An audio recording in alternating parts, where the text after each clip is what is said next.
Arknights Endfield CBD2 dropped yesterday, and I think it has one of the most unique gacha systems available in the market. I'll be breaking down the pull cost, the PT system, and the weapon gacha in this video, and the most important details you need to know about the gacha system as well.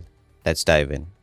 And for those who are new to this game, Arknights Endfield is a new action RPG game from Hyperglyph, set in the same universe as Arknights, but instead of tower defense, Enfield focuses on exploration, fast-paced combat, and squad-based gameplay, with completely new cast leading the story. And also, their most important factor is factory building, which is where most of the players will spend their time building factories and doing production work. In the Arknights Enfield, you pull for the operators, and there are 4 stars, 5 stars, and 6-star operators, each having their own pull animation and all different rate ups. 4-star operators have the highest rate up, which is 91%, and the base rate for the 5-star operators are 8%, while the lowest rate are the 6-star operators, which is 0.8%. Rates are low, which makes PT the main source of guaranteed high rarity operators. Now let's talk about the pull cost. A single pull costs you 500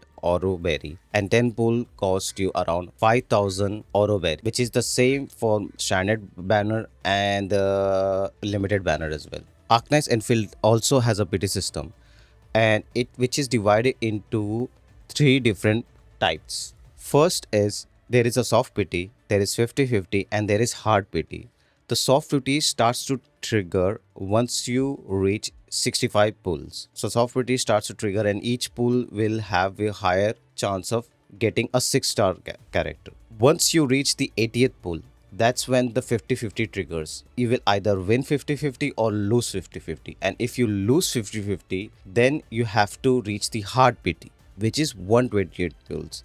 And at the 128 pulls, you are guaranteed to get the rate of character. There is no 50-50 or any kind of BS. You will get the character at the 128th pull. That's guaranteed. So the best advice I would give for the Enfield players would be to save 120 pulls and get the guaranteed character.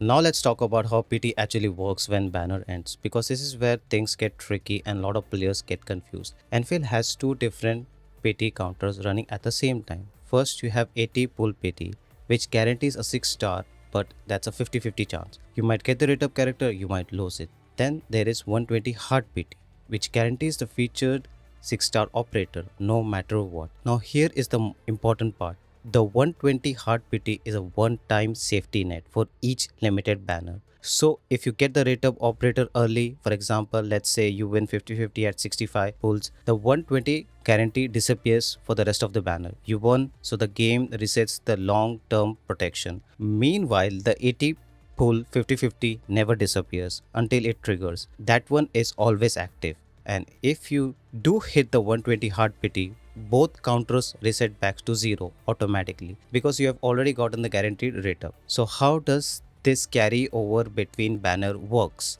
Let's use a very real example. You finish a banner at 110 pulls, but you didn't get the character. When the next banner starts, your counter becomes 30/80 with 50 and 0/120 towards the hard PT. So yes, you keep the pull progression, but you don't keep the hard PT state. That will reset. Now there is also a bonus feature called dossier system. If you reach 60 pulls on a banner, you get a free 10 pull, but it can only be used on the next limited banner. If you fall short of 60 pulls, that progress does not carry over.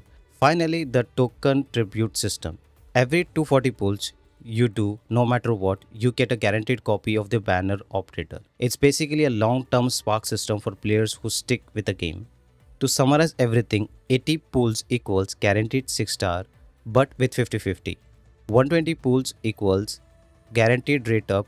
This can be only used one per banner. Progress towards 80 PT will carry over.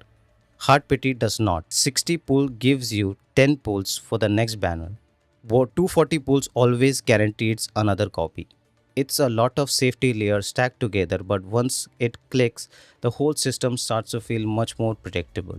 Now for the most important question. What happens after the banner ends? If you miss the featured operator, they are moved to the general. They can appear as a 50-50 loss in the next two limited banners, and that's how you can obtain them. There is no news or any information regarding whether we'll have a rerun or how you can obtain those limited characters once they are out of the pool of those two limited banners. Also, just like Wuthering Waves, once you get copies of 4-star and 5-star characters, you get an item called Born quota. You can use this token to get pulls for the limited banner and also buy a character from here, which is 200 bond quota tickets and 25 bond tickets for per pull.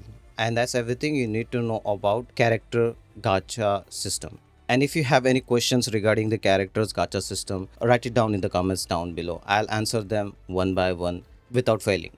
Now let's talk about the weapon gacha system in the Arknights Endfield. The weapon gacha is completely separate from the character gacha. That means you will never pull a weapon when you're trying to get a character.